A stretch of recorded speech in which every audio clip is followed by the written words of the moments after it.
విజయవాడ కృష్ణానది కరకట్ట ప్రాంతం.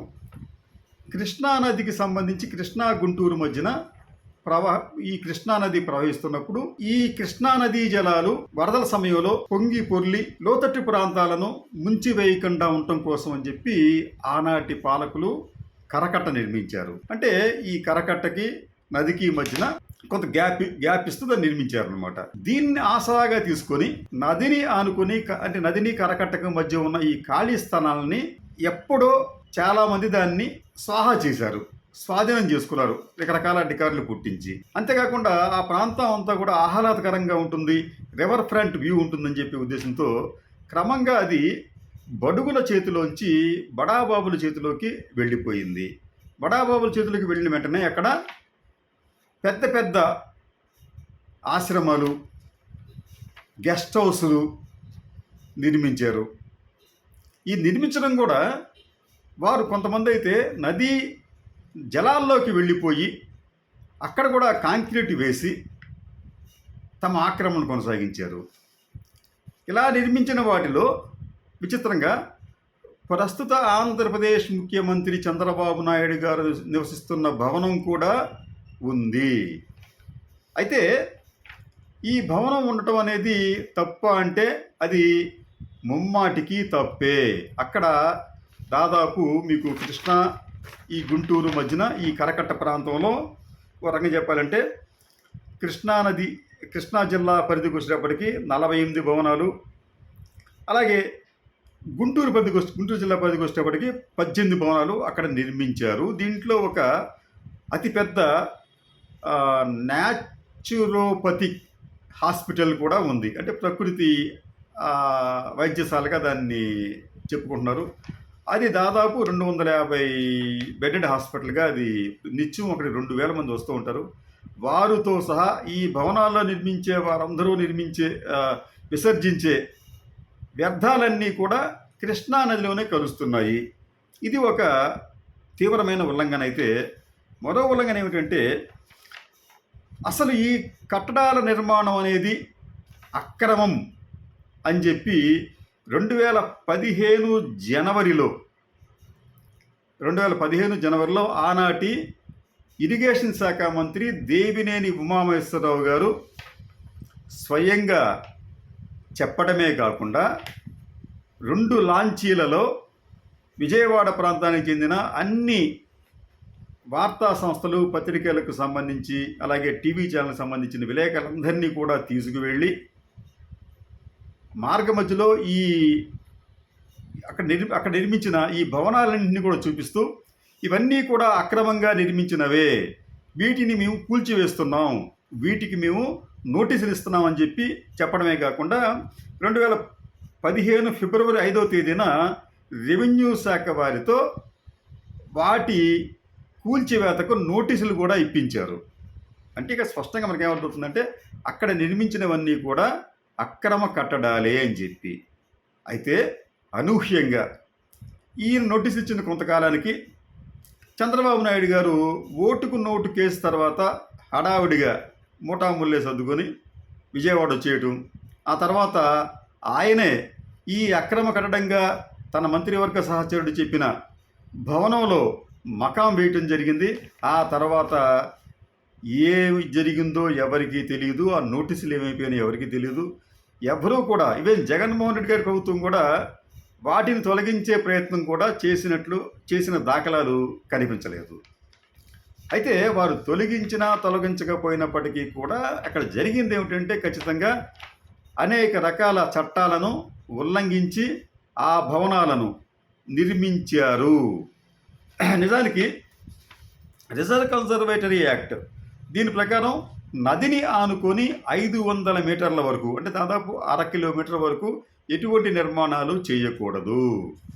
అయితే నేషనల్ గ్రీన్ ట్రిబ్యునల్ ఆరైతే ఒక 4 ఏళ్ల క్రితం ఇచ్చిన ఒక తీర్పులో వాళ్ళు ఏం చెప్పారంటే నదీ తీరాన దాదాపు 200 మీటర్ల వరకు నిషేధిత ప్రాంతంగా ప్రకటించాము, అక్కడేం నిర్మించకూడదని చెప్పన్నారు.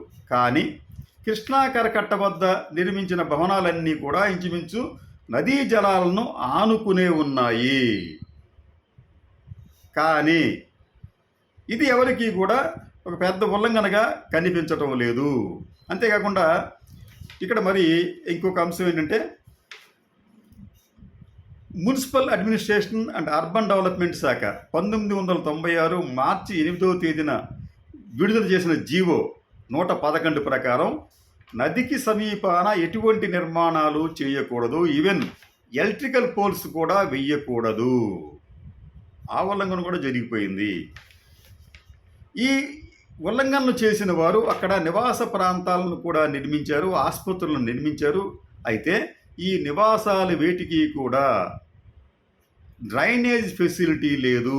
వీరు వాడే ప్రతి నీటి చుక్క కూడా నదీ తీరాన ఇంకిపోతే నీటిలో ఇంకిపోయి సముద్ర జలాలను కలుషితం చేస్తుంది.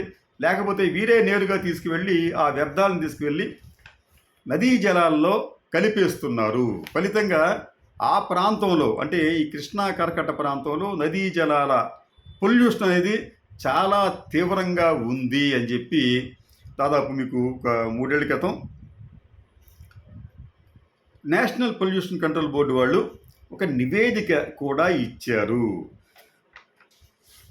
వీరి నివేదిక ప్రకారం గుంటూరు జిల్లా అమరావతి వద్ద కృష్ణా జిల్లాలో BOD 1.4 మిల్లీగ్రాములు ఉండగా, అదే నీటిలో కరకట్ట వద్ద BOD 2.6 మిల్లీగ్రాములకు పెరిగిపోయింది.